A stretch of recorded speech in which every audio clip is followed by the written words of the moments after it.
Well, amid some of the scandals of late, questions are being asked about political staffers more and more, in particular, of course, with the Angus Taylor incident, with ultimately the material that was forming the letter that went to the Daily Telegraph that became the focus of this scandal coming from a staffer. Should there be more onus on staffers, more responsibility? David Crowe thinks so. He joins me now, of course, from the Sydney Morning Herald, the chief political correspondent. Thanks for your time today. Thanks, Tom. So you've written this piece today pretty scathing of some of the modern day staffers. Yeah. You might have some interesting looks around the corridors, I guess, in the next few days. What's the point you're trying to make? The point is the lack of accountability. I have no problem with the very good staffers in the ministerial wing because we both know there are plenty of them. And over the years, governments have been helped by very smart people, some of the smartest people I've met in the ministerial wing.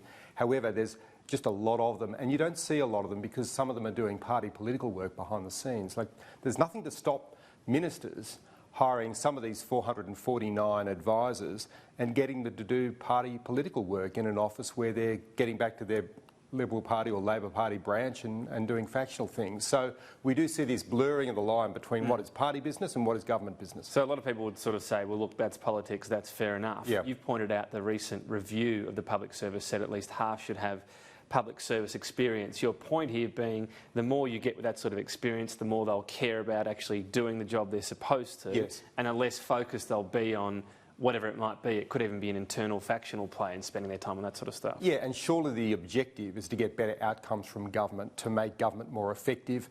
Ministers need good staff in order to work with the government department to get results. So they need to be better trained, more experienced, and I think that recommendation from the government's own inquiry is really quite useful. But I also think there needs to be better accountability. At the moment, ministers are subject to an 11-page code of conduct.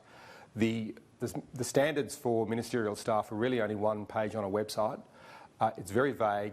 There's no enforcement mechanism. There's no accountability regime. So we do see that in the example of the Angus Taylor office, something really stupid happened in that office and nobody is being held to account. At the very least, someone didn't check basic information at all before sending it off. That's at the very least. That's if what they're saying is accurate, that it wasn't falsified. Yeah. Well, that happened. And it's really important that the AFP found that there was no evidence that Angus Taylor created falsified information, right? So that was very clear from the AFP. What the staff members did or did not do was not clear at all in that investigation, but there's no accountability mechanism to enlighten Right, us. so you put an FOI request in and basically most of it was blacked out in that regard. And I think other journalists had the same experience. So we see that FOI is not an effective way to gain insight. The convention is that ministerial advisors cannot be called before a Senate inquiry. So the Senate inquiry into the sports funding affair may not call those people in Bridget McKenzie's office who made some of these decisions about $100 million. Yeah. Why not? So you mentioned convention, indeed, why not? Would you encourage Labor to break that convention? I've asked Labor whether they will call Bridget McKenzie's advisors and former advisors, and there's no answer yet on that. It's yet to be decided. Yeah, we've been asking them on camera as well. Yeah. It's sort of evaded around. So it's a live Presumably question, for them it's a convention they realise will be turned back on themselves if that's the path they go down. And that highlights the fact that it's a bipartisan issue here. Some of the issues that we're now looking at with advisors came up when Ros Kelly was handing out sports funding with a whiteboard instead of a multicoloured spreadsheet. So the issues haven't changed. The McMullen principle comes from a Labor minister who ruled Right, which is that advisors should not be called before Senate inquiries. It's the minister's job. This gets us back to the Westminster system, which is supposed to have the responsibility for the minister. So isn't there a positive, if we're being held to the true Westminster system, that whatever happens, the buck stops with the minister? Absolutely. Isn't that a good thing? Well, it's a very good thing. The minister is accountable to Parliament and the advisors are accountable to the minister.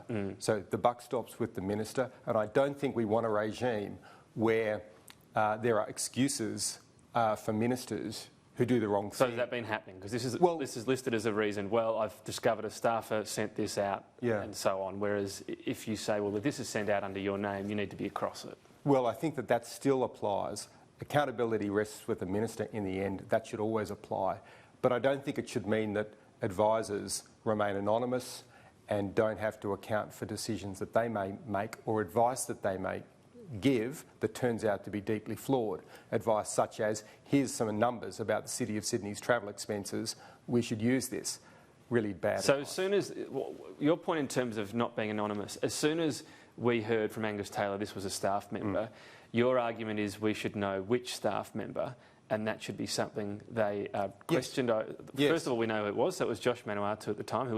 It eventually emerged. That's who it was. There are reports that it was that individual. I haven't had a denial from that individual.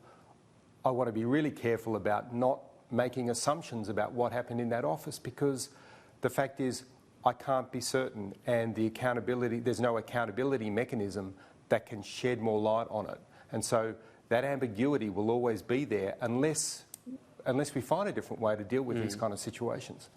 And in that circumstance, he's ultimately left the office, but it wasn't a clear line, was it? This happened, that was unacceptable, Yeah. you're at the door. There's a presumption or a report he's done it, and then a quiet letting go. The bigger you get, the bigger your staff, the more people you can vaguely blame your staff for, and then that person doesn't necessarily have to take responsibility. So that's the other issue. And I think that's why it's important that David Thodey, in the government's own review of the public service, said ministerial advisors should be subject to a legislated code of conduct, so that would have the force of law, and that also would have enforcement mechanisms. And the Thodey review only last November, December, said that there should be that ministerial advisors should be covered by the Commonwealth Integrity Commission, which of course is yet to be set up. So I think we do need to move towards stronger accountability, and I think my really fundamental point is I'm not suggesting something here that is party political. I think a Prime Minister of either side would benefit from greater accountability, because I think bad advisors cause a lot of grief for Prime Ministers and governments. Yeah, it might seem like a good idea, but it's not. Just quickly, I guess, if you take this to its nth degree, you can end up with a US system where they have spokespeople. We have staffers that can be blamed on things sometimes. They have spokespeople, even things they say that's had clearance from the minister, they say, well, that spokesperson's been put aside. And the shield, than being in the back room, is almost in the front room. I mean, you'd hate to see us go towards that direction. Yeah, and the hyper-partisanship of the states, we do see reflected in some of politics here, and you even get situations in the US where there are lawsuits, there's pursuit through the courts of the advisor class, and I'm not recommending that we head in that direction. But accountability make a suggestion, should I?